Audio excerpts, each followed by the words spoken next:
diversidade humana sempre existiu e a história revela os percalços da difícil convivência entre os diferentes. Hoje, numa sociedade democrática que pressupõe liberdade e igualdade de direitos, existe efetivamente interação e integração na diversidade? O que nos leva a classificar pessoas, produzir hierarquias e diferentes atribuições de valor? Esta série do Café Filosófico traz reflexões sobre discriminação e preconceitos ainda muito arraigados, seja nas relações raciais, nas questões de identidade de gênero ou no descaso coletivo em relação às pessoas com deficiência. E nos leva a rever as noções de normal e patológico, de certo e de errado, na busca do valor das diferenças em um mundo compartilhado.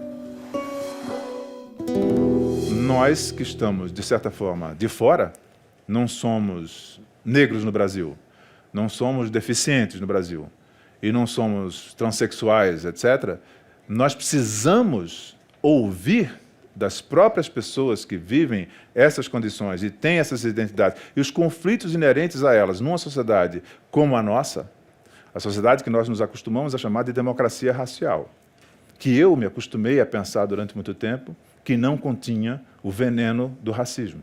A questão racial no Brasil ela tem peculiaridades. Ela não é a mesma que ocorre nos Estados Unidos. Ela não é a mesma que ocorre na Europa. Ela não é a mesma que acontece nos países africanos. Há características da cultura brasileira que moldam de uma forma diferente o problema do racismo em nosso país. E é importante que a gente tematize, pense isso para poder avançar nessa questão. O que significa ser negro em nosso país? O que de fato há por trás da imagem da democracia racial brasileira?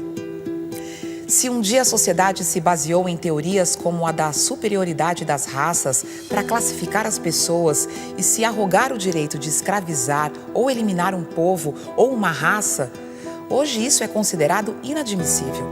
Os negros foram aprisionados, exilados de sua pátria africana e condenados à escravidão durante séculos por diversas sociedades em todo o mundo. No Brasil, ela existiu até o final do século XIX. Hoje, a escravidão, seja ela qual for, é considerada um ato repulsivo e intolerável. Mas os vestígios deixados por ela ao longo da história estão espalhados por aí. Exclusão, preconceito, discriminação, racismo são algumas das realidades enfrentadas até hoje no Brasil. Discutir a respeito e rever nossa história é um dos caminhos para mudar essa realidade. Antes de entrar propriamente no tema, eu quero fazer duas notas de rodapé. Uma delas em relação à perspectiva. Quem está falando aqui é um negro. Embora isso possa parecer óbvio, estando nós no Brasil, eu poderia dizer que era moreninho, ou era escurinho, ou era qualquer outra coisa. Embora isso, o riso das pessoas mostra que essas categorias, embora possam ser aceitas no cotidiano da sociedade, ficam esquisitas em determinados ambientes. Mas quando eu digo que eu sou um negro, significa que eu tenho uma visão dessa sociedade parcialmente influenciada pelo fato de que eu sou um objeto da discriminação racial. Ou seja, a discriminação racial não é algo que a respeito do que eu tenha lido num livro, visto um filme, que me tenha sido relatado, embora tudo isso tenha acontecido também. Mas é uma experiência direta, algo que pode acontecer comigo na saída deste evento, num contato com a polícia, ou segunda-feira de manhã na porta giratória de um banco. Eu falo de experiência pessoal. Então, o fato de estar, digamos, na extremidade receptiva do racismo me dá uma visão sobre essa sociedade. Não é nada determinante, mas é um condicionante muito poderoso. Adversários, por exemplo, das políticas de ação afirmativa, na maioria brancos, tentem se apresentar como neutros, como falando em nome da ciência. Ora, esse lugar não existe. Uma das coisas fundamentais que eu aprendi com a sociologia é a importância do lugar de onde se fala, da perspectiva. É como se nós olhássemos a sociedade através de lentes, de um conjunto de lentes superpostas, compostas, então, pela classe social, evidentemente, pelo grau de instrução, pela faixa etária, pelo gênero, pelo lugar onde se nasceu e se vive, tudo isso também, claro, a opção política, tudo isso em relação aos pais. E, evidentemente, então, a gente olha a sociedade e cada um vê de uma determinada maneira. A outra nota de rodapé é a respeito do conceito de raça e das categorias dele resultantes. Quando eu falar de raça, ou de branco, ou de negro, ou mestiço, eu vou estar falando não de biologia, mas sim de sociologia e de história. Esse conceito de raça é um conceito sócio-histórico. Ele foi criado, da maneira que nós o conhecemos hoje, foi criado a partir do século XVI, sobretudo final do século XV, com os chamados descobrimentos, o processo de expansão europeia, quando os europeus, então, travam contato, começam a travar contato permanente, regular, com povos que eram diferentes deles do ponto de vista cultural e fenotípico, e estabelecem uma hierarquia na qual eles próprios estavam no topo e os outros grupos vão se distribuindo pela base. Eu não gosto de quando se tenta substituir o conceito de raça pelo conceito de etnia, porque há uma série de complicações. Entre elas, por exemplo, nós teríamos que aceitar que um africano tivesse duas etnias. Um africano negro, ele seria negro, mas também seria Zulu ou Maasai ou qualquer outro grupo. Quando se faz isso, eu me lembro, então, da fala de um sociólogo francês, Pierre-André Taguieff, quando diz que isso seria fazer uma eugenia lexical negativa que imagina matar o fenômeno eliminando a palavra. Quando eu falar de raça, então, estou falando de cultura. Considero que nós vivemos agora no Brasil um momento extraordinário do ponto de vista da discussão sobre relações raciais. Essa discussão que, por tanto tempo, foi jogada debaixo do tapete.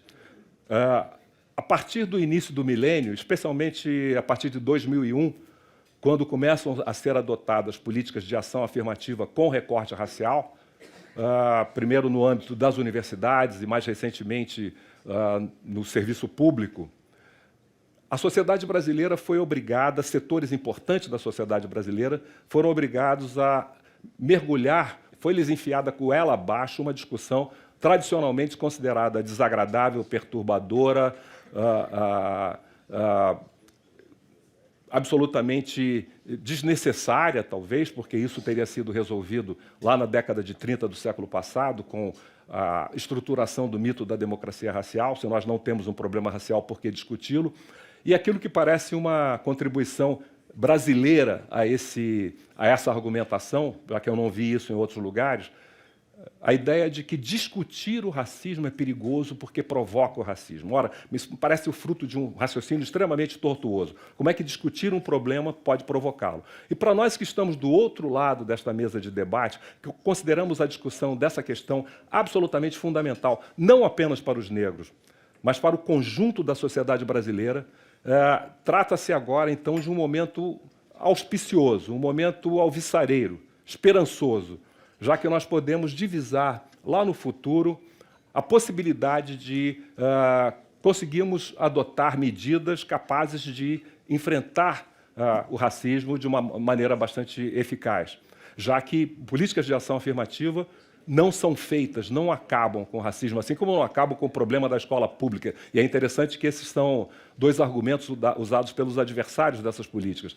As políticas de ação afirmativa visam proporcionar igualdade de oportunidades, é isso, a grupos que as diversas convenções assinadas pelo Brasil, da ONU, da Unesco, chamam de tradicionalmente, historicamente discriminados ou tradicionalmente excluídos.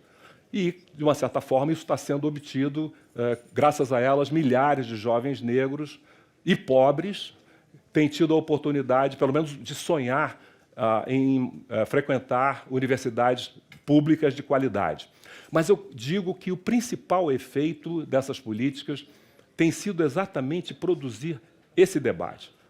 Porque a partir do debate, a partir do reconhecimento da existência de um problema, é que nós podemos começar a enfrentá-lo.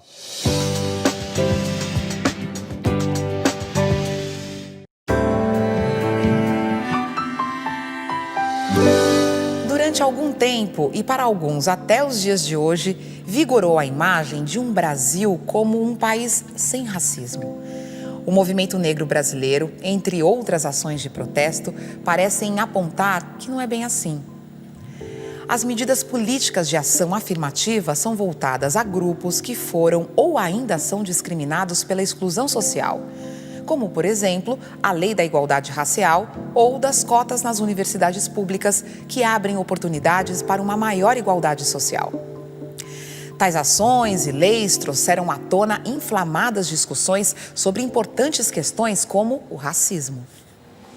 A discussão sobre raça, como eu disse antes, jogada debaixo do tapete, hoje está presente nos talk shows de rádio e televisão, nas reportagens e editoriais dos jornais, dos grandes jornais, normalmente com uma posição reacionária, nas novelas, e faz parte hoje do debate público.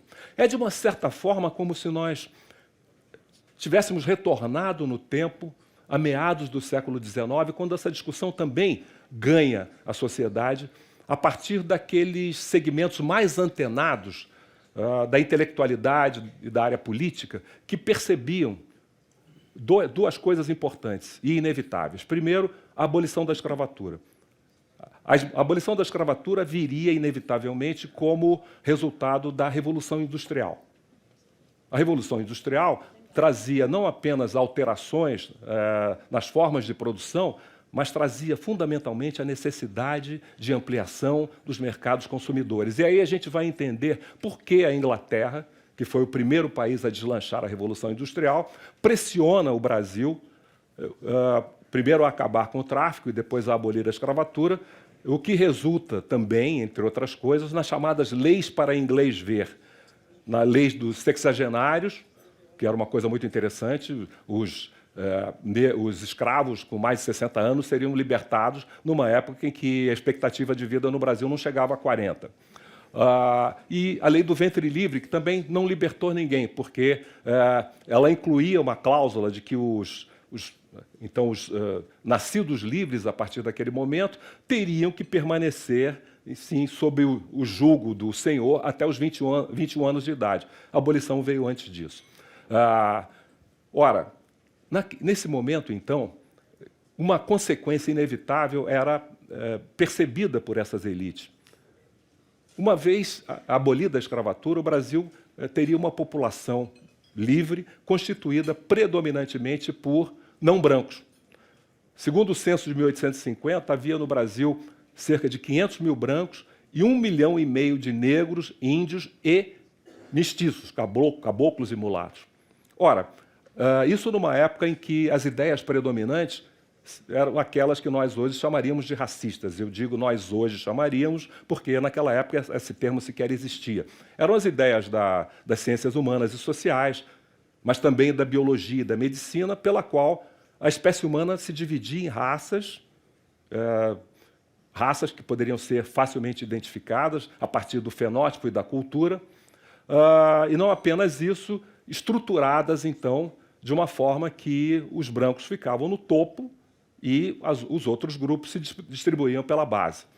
Mas pior do que isso, no caso do Brasil e da América Latina em geral, para alguns desses teóricos racistas, que eu chamaria de os teóricos do racismo radical, apenas para fazer uma diferenciação, pior do que o negro e pior do que o índio era o mestiço. O mestiço era um ser degenerado que tenderia a desaparecer na competição com os mais aptos, que seriam os brancos.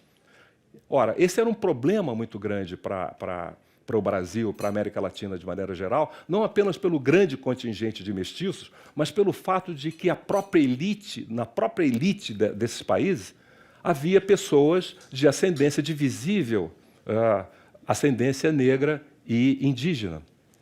Isso causou, então, algo que eu chamaria de um pessimismo racial. O próprio Conde de Gobineau, que era amigo íntimo de Dom Pedro II, embaixador da França no Brasil, dizia que o Brasil não teria futuro em função dessa mestiçagem. Ora, não à toa, apareceu, então, nessa época, o que eu chamo de um racismo alternativo, ou moderado, entre aspas, cheio de aspas. A ideia de que, não, os mestiços não eram todos inferiores. Havia dois tipos de mestiços. O mestiço superior, mais próximo do branco, do ponto de vista cultural e fenotípico, que tenderia a ser absorvido, assimilado, e o mestiço inferior, mais próximo do negro de indígena, e esse sim desapareceria. Essa visão que eu chamei de moderada acabou predominando, e ela foi expressa claramente em 1911, no Congresso Mundial das Raças, realizado em Londres, pelo representante brasileiro, João Batista de Lacerda, que disse com todas as letras, num texto escrito em francês, que era o inglês da época, Sur le métis au Brésil, sobre o mestiço no Brasil, que o Brasil estava resolvendo esse problema do negro, era como se dizia, o problema do negro, pela via da miscigenação, e que dentro de 100 anos não haveria mais negros no Brasil.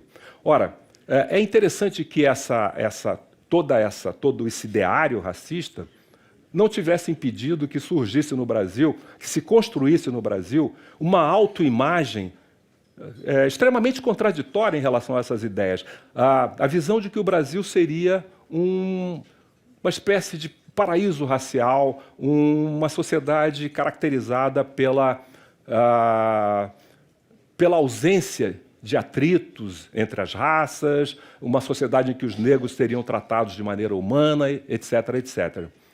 Ora, é interessante perceber que essa ideia foi construída em grande parte por comparação com os Estados Unidos, que eram vistos como o paradigma, então, da intolerância, não se usava esse termo, mas da crueldade nessa época, né? Isso porque nós, no Brasil, não tínhamos aquelas formas mais cruéis e humilhantes de discriminação racial que se haviam desenvolvido nos Estados Unidos, não existiram desde sempre, se desenvolveram nos Estados Unidos a partir da derrota do Sul na Guerra da Secessão, num processo em que, segundo o historiador americano Anthony Marks, os negros foram oferecidos em holocausto à unidade dos brancos, ou seja, o governo central fechou os olhos, lavou as mãos e permitiu que no sul dos Estados Unidos aparecesse, então, a segregação por lei, que acabou sendo consagrada pela Suprema Corte com a doutrina dos separados mais iguais, o linchamento de negros, com a polícia dando as costas, as milícias racistas, como a Ku Klux Klan, a John Birch Society e outras, a proibição do casamento interracial e aquela norma que é singularmente americana, que não existiu nem na Alemanha nazista e nem na África do Sul do Apartheid, que era a One Drop Rule, a regra de uma gota de sangue. A One Drop Rule, regra de uma gota, foi uma lei dos Estados Unidos que discriminava qualquer americano que tivesse algum grau de ancestralidade africana, ameríndia, asiática ou não europeia. Bastava uma gota de sangue não branca para que a pessoa se enquadrasse na lei. Eram pejorativamente chamados de colored, ou pessoas de cor, e eram considerados social e juridicamente inferiores. You can order food in the colored section, but I'm not going to be serving you here. You need to be sitting in the colored seating. This is not for you. You cannot be served here. You need to do as you're told and sit in your place.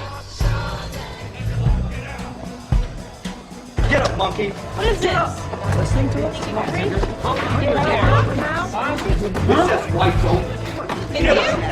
Get up. What are you reading? I didn't know niggers could read. What are you, stupid? You're a nigger lover? Get up. Get up. Get me. Look at me. Disrespect your monkey car. Huh? You understand?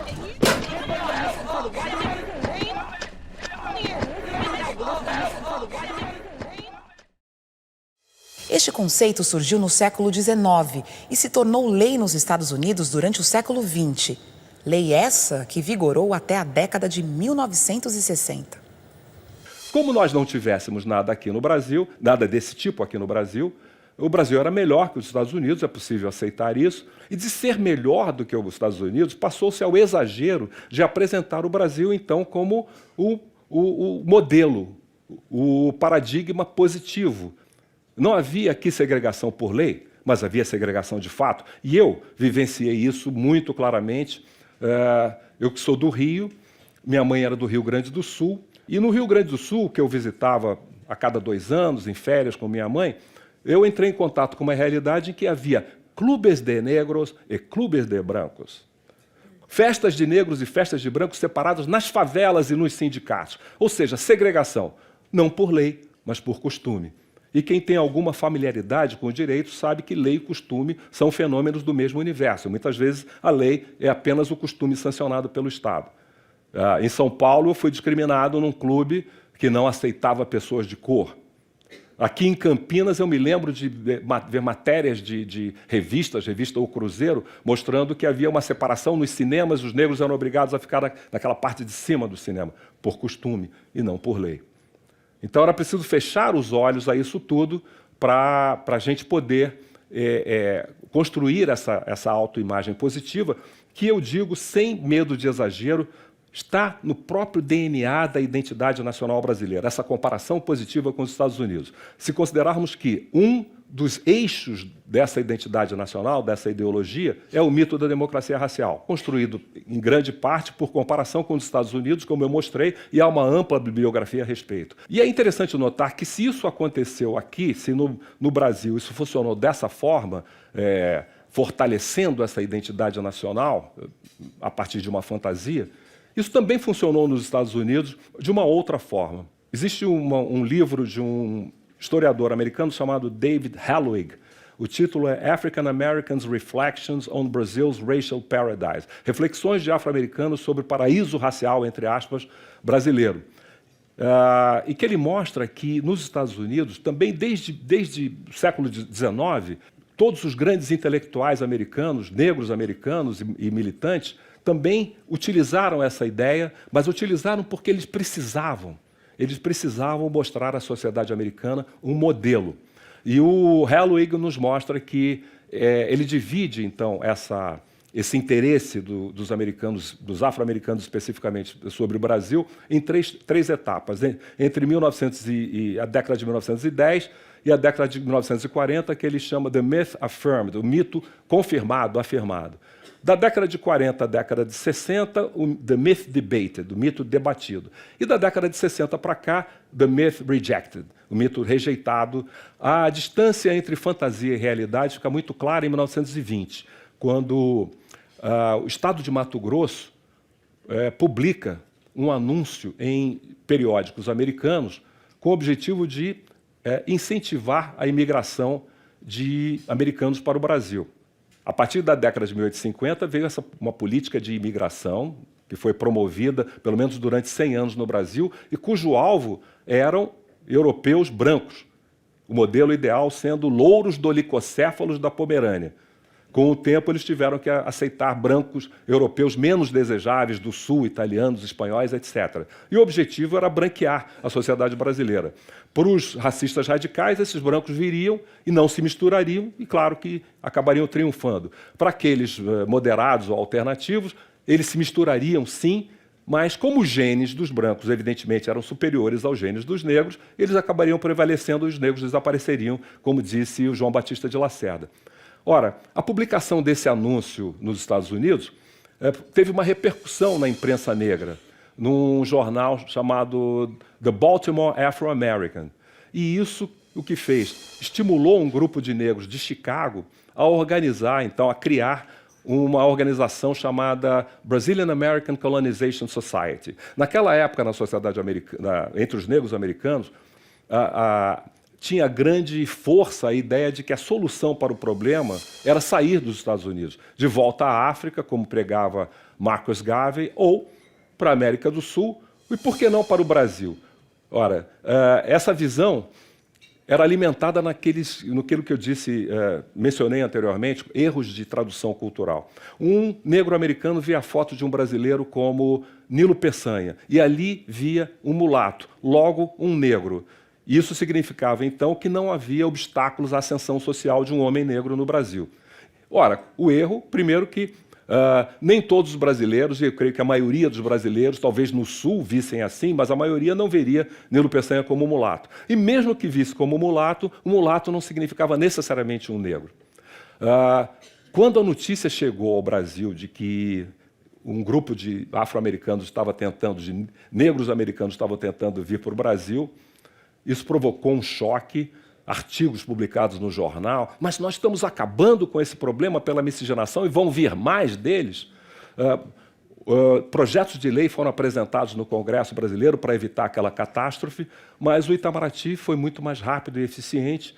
Uma ordem secreta foi enviada à embaixada e aos consulados brasileiros nos Estados Unidos para que não dessem vistos aquelas pessoas, que protestaram. Nós estamos sendo discriminados. E a resposta curta e grossa foi que o Brasil é um país autônomo e nós temos o direito de determinar quem pode e quem não pode vir para cá. Nenhum dos projetos de lei passou, mas a Constituição de 1934, que é considerada mais racista, porque no seu capítulo sobre educação diz que a educação brasileira deve se basear nos princípios da eugenia, no seu capítulo sobre imigração diz que estabelece uma política de cotas para a imigração, ou seja, só poderiam vir para o Brasil pessoas de uma determinada região, de acordo com uma cota sobre o número de pessoas vindas daquela região para o Brasil nos últimos 50 anos. Isso era uma forma de lidar com esse problema sem entrar diretamente na questão de raça.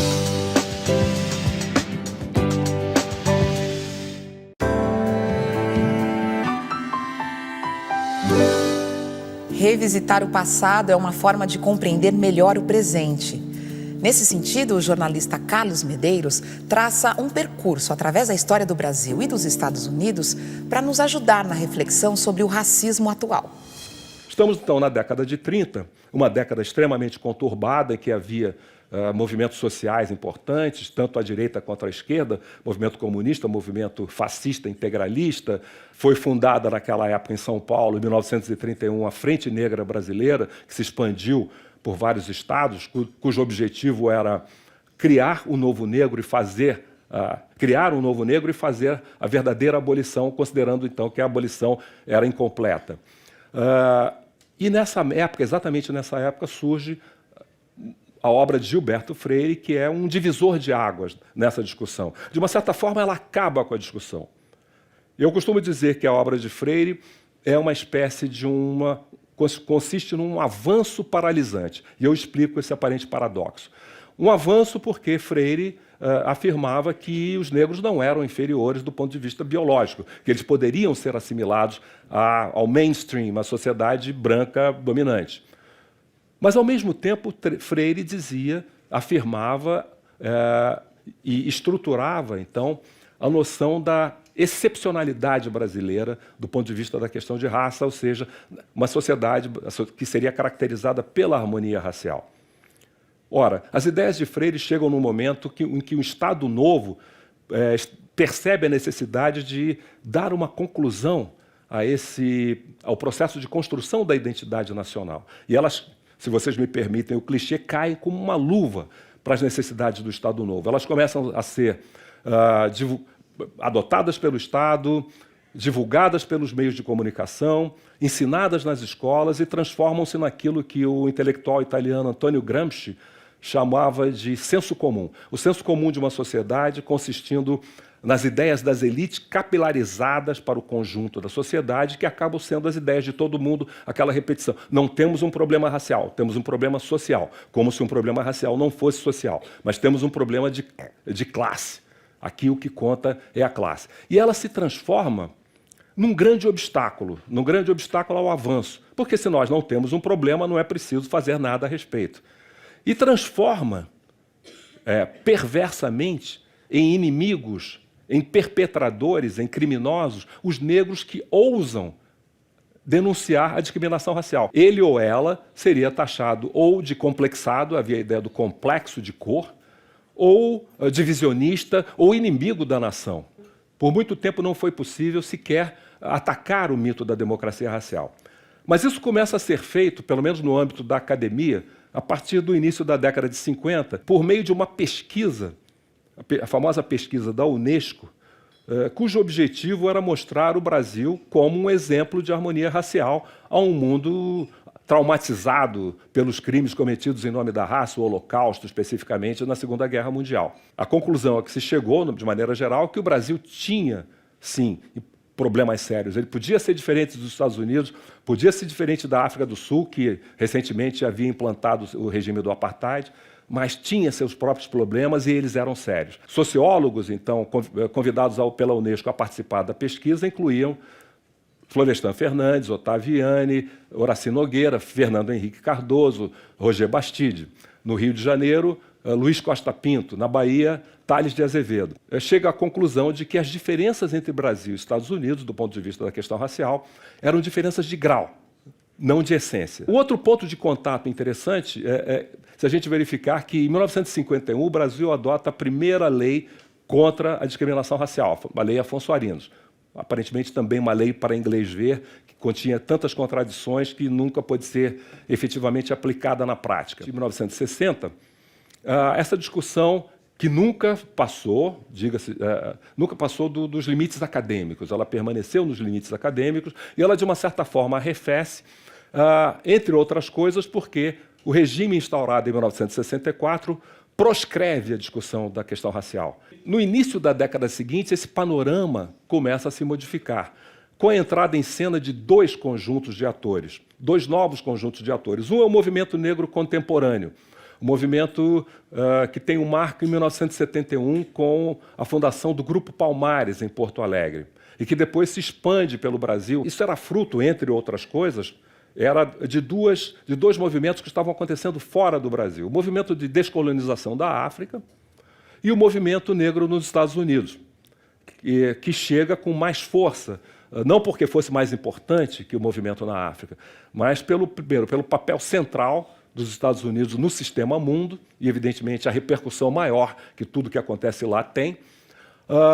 E também pelo fato de que a luta nos Estados Unidos, com todas as diferenças que pudesse ter em relação à luta no Brasil, era mais semelhante do que a luta na África, em relação à brasileira. Porque a luta na África era para expulsar os colonizadores, enquanto nos Estados Unidos, tal como no Brasil, tratava-se de encontrar formas de convivência entre grupos que necessariamente teriam que estar juntos no correr dos séculos. Dessa influência americana, ela entra também pela mídia, ela entra também não apenas por textos escritos, mas ela entra pelo cinema, né, chamados Black Exploitation Movies, aqueles filmes que eles começam a produzir lá com heróis negros, uma coisa que nós não tínhamos e não temos até hoje no Brasil, e também pela música, e mais importante ainda, com os bailes de soul, o chamado movimento black, e é interessante a gente ver aí a influência do jornalismo na história. Essa coisa de movimento black, essa denominação de Black Rio, Black São Paulo, Black Bahia, vem de uma matéria jornalística publicada no Caderno B do Jornal do Brasil, que era, na época, enfim, um ícone, uma referência do ponto de vista cultural, escrito por uma jornalista negra. Na verdade, ela tinha dificuldade com essa identificação, ela preferia se considerar mulata, chamada Lena Frias. E o título da matéria, que ocupou quase 5 páginas do Caderno B do Jornal do Brasil, era Black Rio, o orgulho importado de ser negro. E ela era uma pessoa também ligada ao samba, que não tinha muita simpatia por esse movimento. Mas, na verdade, as coisas se interconectam. No livro de Antônio Risério, Carnaval e Jexá, ele nos mostra ele nos afirma isso, que os blocos afro de Salvador nasceram a partir de pessoas que frequentavam esses bailes black. E o Brown, nessa história de Brown, Carlinhos Brown, Mano Brown, tudo isso mostra como essa cultura penetrou. Era uma afirmação da identidade negra, uma identidade construída, então, na valorização do fenótipo negro, o Black is Beautiful, e da história e da cultura da África e da diáspora africana. O outro conjunto de atores que entra na cena nessa época também é constituído por aqueles intelectuais e políticos que tinham sido obrigados a se exilar durante a ditadura e que retornam. E um exemplo muito claro disso é Brizola, que retornam da Europa e muitas vezes dos Estados Unidos com novas ideias a respeito da questão de raça, em razão das experiências que tinham tido lá fora. E nós vemos aí, então, um processo em que essa discussão vai se disseminando pela sociedade, vai ganhando alguns setores da academia, da mídia, dos partidos políticos, dos sindicatos que tinham uma grande dificuldade com o tema, achavam que discutir a questão racial dividiria a classe operária. E isso vai avançando. Nos anos 80, nós temos os primeiros conselhos, órgãos consultivos, conselhos do negro, no âmbito de municípios, de dezenas de municípios e alguns estados. Em 1988, a criação da Fundação Cultural Palmares, no governo federal. Depois, no início da década de 90, no Rio de Janeiro, segundo o governo Brizola, a criação da Secretaria Extraordinária de Defesa e Promoção das Populações Negras, portanto, um órgão de primeiro escalão. Fernando Henrique, em 1995, na marcha realizada em Brasília dos 300 anos de Zumbi dos Palmares, reconhece, é o primeiro presidente a reconhecer a existência de um problema racial sério no Brasil. Ele cria um grupo de trabalho interministerial para tratar desse tema. Segundo o governo Fernando Henrique, são adotadas algumas medidas ainda tímidas de ação afirmativa, o que cresce de volume no primeiro governo Lula. Lula cria a CEPIR, Secretaria de Promoção da Igualdade Racial, aprova a Lei 10.639, que é a concretização, enfim, daqueles ideais do início do movimento negro contemporâneo, que modifica o currículo das escolas para incluir a história e a cultura da África e dos afrodescendentes. Políticas de ação afirmativa, então, começam a crescer pelo Brasil, e o ápice desse processo sendo a aprovação por uma unanimidade surpreendente, surpreendeu a mim, não que fosse aprovado, mas a unanimidade das políticas de ação afirmativa para negros pelo Supremo Tribunal Federal. Então isso tem provocado toda essa transformação, que eu digo, do ponto de vista principalmente simbólico, e a inclusão dessa questão no debate público. Isso não significa absolutamente que nós tenhamos resolvido o problema ou que a situação dos negros tenha mudado dramaticamente na sociedade brasileira, o que não aconteceu.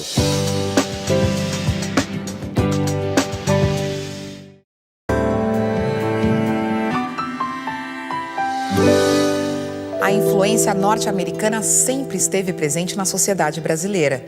Movimentos como Black is Beautiful inspiraram conquistas nos anos de 1960 e 1970. Nas últimas décadas, houve em nosso país alguns avanços significativos no combate à discriminação, e políticas de ações afirmativas abriram novas oportunidades, inclusive para reflexões como esta do Café Filosófico. Enquanto isso, nos Estados Unidos, nós vimos, a partir do início da década de 80 do século passado, com o primeiro governo Reagan, Reaganomics, a política americana sendo empurrada para a direita, cada vez mais para a direita, as políticas de ação afirmativa sendo minadas, sendo esvaziadas, num processo que culminou, coisa de 3 anos atrás, quando a Suprema Corte revogou a Lei dos Direitos de Voto, uma lei de 1965, que foi um marco no processo de luta pelos direitos civis, e foi uma lei que impediu estados e municípios americanos de se utilizarem de uma série de mecanismos, como testes de conhecimento, para evitar que os negros se qualificassem como eleitores. 2 dias após a revogação da Lei dos Direitos de Voto, municípios e estados americanos começaram a elaborar leis que, na prática, vão atrapalhar, que vão dificultar os eleitores negros e latinos. Então, a gente tem hoje, diferentemente do que tinha no passado, em vez daquela polaridade, Brasil positivo, Estados Unidos negativo. Depois, Estados Unidos positivos, não como um paraíso racial, mas sim como um exemplo de luta. O que nós temos hoje é uma situação mais semelhante do que nunca. Fala-se de uma americanização da sociedade brasileira, com as políticas de ação afirmativa, o reconhecimento do racismo pelo Estado, a criação de formas de tentar enfrentá-lo. E nos Estados Unidos, uma brasilianização, com o racismo se tornando mais sutil, e o que é um processo que digamos, se torna ainda mais presente, se torna mais importante com o crescimento da comunidade latina. O que eles tiveram lá no norte que nós não tivemos aqui? Como eles tiveram segregação e como eles tiveram a regra de uma gota de sangue, eles tiveram que se unir. Mesmo que questões de classe, questões de tonalidade da pele tivessem peso dentro da comunidade negra, tenham peso dentro da comunidade negra, eles, diante dos brancos, eles estavam unidos e lutaram. Nós somos fragmentados. Eu creio que a ideologia racial brasileira é muito bem sucedida do ponto de vista de nos fragmentar. Nós não conseguimos fazer implementar essas leis e essas medidas porque nós não temos força política.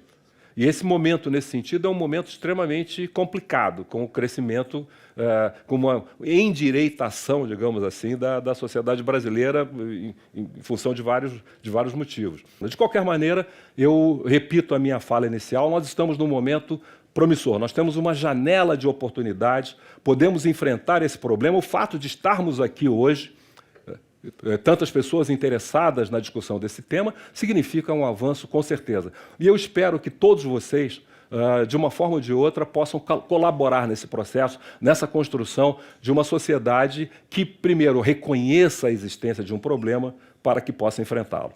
Eu sinto, às vezes, um pouco de exagero da parte dos negros falando sobre esse assunto.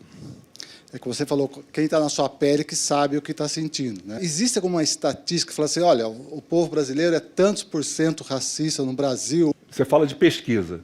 Na década de 90, foi, se não me engano, 1996, o Datafolha fez uma pesquisa sobre essa percepção e mostrou que de 87%, se não me engano, confirmavam que havia racismo, mas a imensa maioria dizia que não era racista, ou seja, o pai, a mãe, o avô, todo mundo era, menos eu. E essa é uma percepção. Outra pesquisa que existe é o livro A Cabeça do Brasileiro, o Alberto Carlos de Almeida. São fotos assim de um negro de terno, um branco de macacão.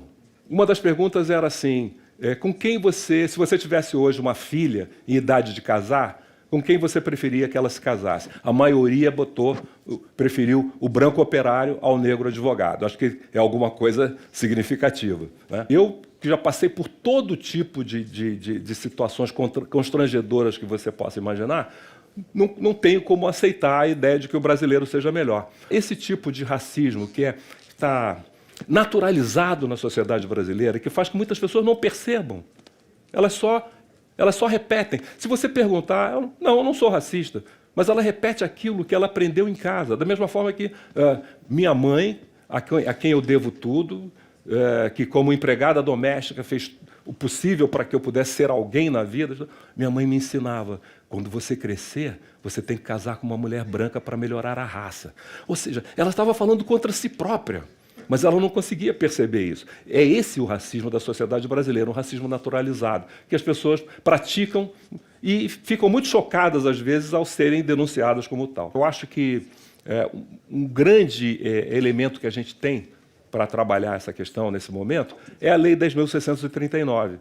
É essa lei que inclui nos currículos das escolas de todos os níveis o estudo da história e da cultura da África, dos africanos e dos afrodescendentes. Por quê? Porque ela ataca uma das fontes, um filósofo da década de 70, Luiz Althusser, falava dos aparelhos ideológicos de Estado, que seriam a família, a escola e os meios de comunicação. Ora, como é que você entra na família? Os meios de comunicação também tem uma complicação imensa. Qualquer coisa que se fale aí agora é censura. É claro que é uma luta que tem que ser travada. A lei existe. E hoje a gente já vê que ela funciona um pouco melhor. Mas da mesma forma que com relação à questão racial de maneira geral, ela precisa ser implementada mais amplamente. É interessante que existe uma acusação que se faz com muita frequência ao movimento negro, diz assim, não, mas os próprios negros são racistas. Eu me lembro, então, da questão do sexo. Quem ensina aos meninos os meninos a serem sexistas são as mães e são as avós, são as empregadas. Então a culpa é delas. Absolutamente não. É porque elas aprenderam. E alguém já me falou uma vez como, por exemplo, a ideologia da democracia racial diminuía o custo da dominação. Ou seja, o ideal para um grupo dominante é que o dominado aceite a dominação. Quando o dominado aceita a dominação, a coisa está perfeita. Então, quando a mulher aceita a dominação e se torna reprodutora daquele discurso, está perfeito. Quando o negro aceita essa dominação e ensina seus filhos a serem submissos, está perfeito. Então, nós temos que quebrar essa cadeia. Nós temos que romper com essa submissão, seja a submissão feminina, a submissão negra, e denunciar e cobrar. E nos organizar para isso e criar as alianças novamente, essa necessidade de a gente contar com outros setores da sociedade para poder avançar. É um pouco genérico, mas eu não consigo imaginar outra coisa. Ao conhecer nossa história, nosso passado, é possível transformar o nosso presente. O conhecimento pode mudar nossa forma de ver o outro e enxergar na diferença a riqueza da diversidade. Esta discussão sobre racismo no Brasil você pode ver completa no site do Instituto CPFL. E o Café Filosófico continua a trazer mais reflexão sobre a diversidade nessa série sobre o valor das diferenças em um mundo compartilhado. Eu gostaria que você abordasse a questão do preconceito no contexto religioso com relação às religiões de influência e origem africanas. Poderíamos avançar muito mais se a gente resolvesse, se a gente conseguisse curar essa ferida exposta que é o racismo. O papel dos brancos é fundamental.